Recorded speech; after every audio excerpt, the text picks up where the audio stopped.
Yes, students, in today's session, we are going to revise chapter 1 from the book Hornbill, that is the portrait of a lady written by Khushwant Singh.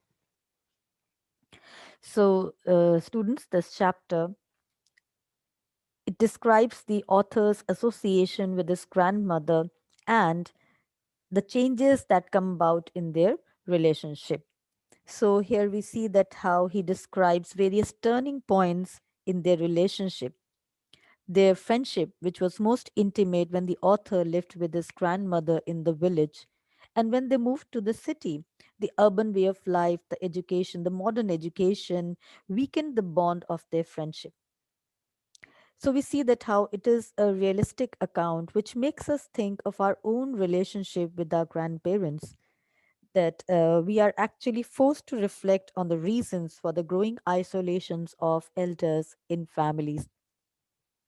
So we can say this story it is a loving tribute of a grandson to his grandmother when he where he remembers about the emotional bond he shared with her. So in this story, the author he draws a pen portrait of his grandmother. He beautifully unfolds his relationship with her while describing her appearance and daily activities. So he starts by talking about his grandmother, that how she was an old woman with a wrinkled face. The author he had always seen her like this for the past 20 years.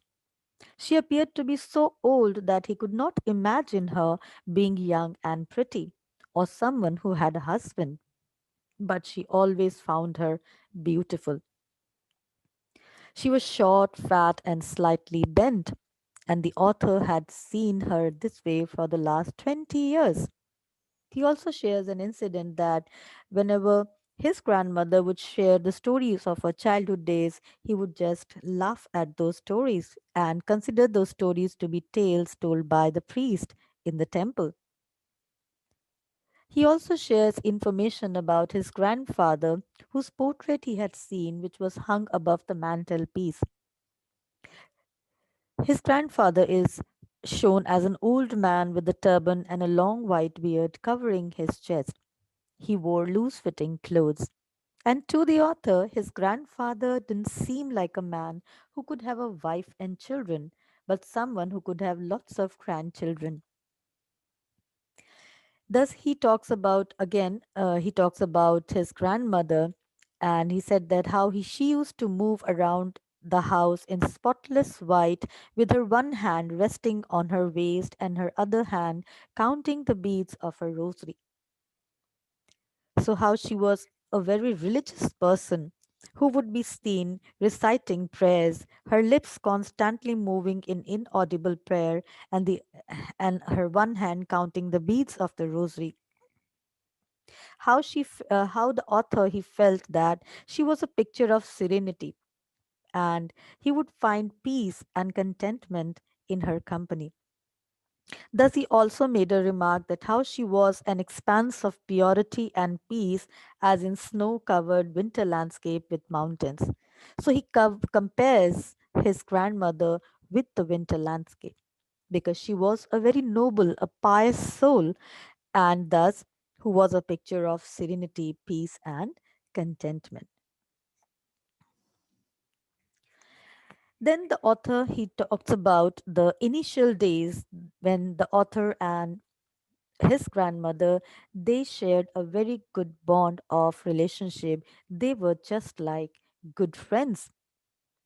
As the parents they had shifted to the city, they wanted that their son should stay with the grandmother, and thus the the author he would stay with his grandmother there. So while staying in the village, the grandmother she used to wake him up and get him ready for school. She used to pack the things required by him for the day and walked him to school every day. While she used to get him ready for school, she would continuously sing prayers as if she wanted him to learn those prayers. But the author, he never bothered to learn those prayers, but as he loved the melodious voice of his grandmother, he would quietly listen to those prayers. The grandmother, she would also prepare breakfast for him, and she would also carry some stale chapatis, as while coming back from the school, she would feed the street dogs with those stale chapatis. The grandmother, she would visit the temple and she would accompany her grandson because the school was in the courtyard of the temple. And this was her daily routine. She would go there and sit in the temple. She would be found reading the scriptures, the holy books there.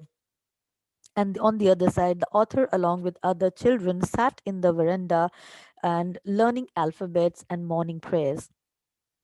Then they both used to come back home together, and the stray dogs following them. Then the grandmother, she would feed those stray dogs with the chapatis that she would carry every day. The grandmother, she also used to help him with the studies, and thus there developed a great bond of friendship while staying in the village. Soon the parents of the author who went to the city to settle in and called them. So thus there came a turning point in their life. So as they reached the city, his relationship with his grandmother took a turn. Though they shared the same room, their bond grew apart. As the author started going to an English medium school, then the grandmother, she no longer accompanied him to the school as he used to go there in a motor bus. And thus the grandmother, she started feeding the sparrows as she could not find any stray dogs there. And she started feeding those sparrows who would come and sit in the courtyard of their house in the city. The grandmother also became disturbed as she could no longer help her grandson in his studies because of the modern teaching, the modern education that he used to get in the school there. She could not understand the language, the English subject, the science, etc. And she was little disturbed. She was worried. She was worried also with the fact that in schools they did not teach him about God and the scriptures. She became more disturbed when she came to know that her grandson was being given music lessons. She considered music having a lewd association, and she believed that music was not meant for gentle folks, it was not meant for civilized people of the society. And thus they saw less of each other, and the grandmother, she stopped talking to her own grandson. As the days passed, the author grew older and soon started going to the university. Now he had his own room, and this made their relationship, we can say, the relationship, it started to fade away now. The relationship was snapped.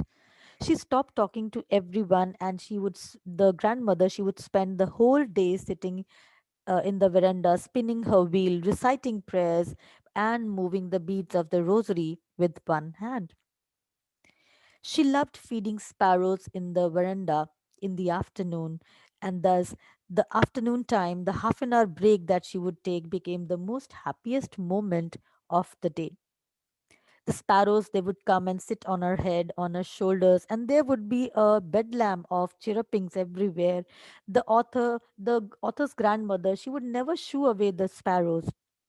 They would sit on her legs, her head, even some on the shoulders. She would break the breads into pieces and feed those birds, and this was her daily routine. So we can see that how the grandmother, she started to combat her loneliness by feeding the sparrows. She had developed a great bond with the sparrows as the bond with the author had faded away. Soon the author, he decided to go abroad for further studies. And the author, for a moment, thought that his grandmother would become sentimental and she would uh, become emotional, but he found her grandmother to be a very strong lady. She came to the railway station to leave him off at the railway station. She was not at all sentimental, and she kept on reciting her prayers. Her mind was totally lost in the prayers, and then she kissed her own grandson on the forehead. The author was little worried because his grandmother was very old and he doubted whether he would see her back again. But after 5 years, as he returned home, she was still there. She even came to receive him at the railway station, and she was still the same as she had been 5 years ago. And she clasped him within her arms and didn't say a word, and she was still reciting those prayers, and she still used to feed her sparrows. And it was that after the returning of her grandson that she didn't recite her prayers, but instead she collected the women of the neighborhood, got a drum, and started singing.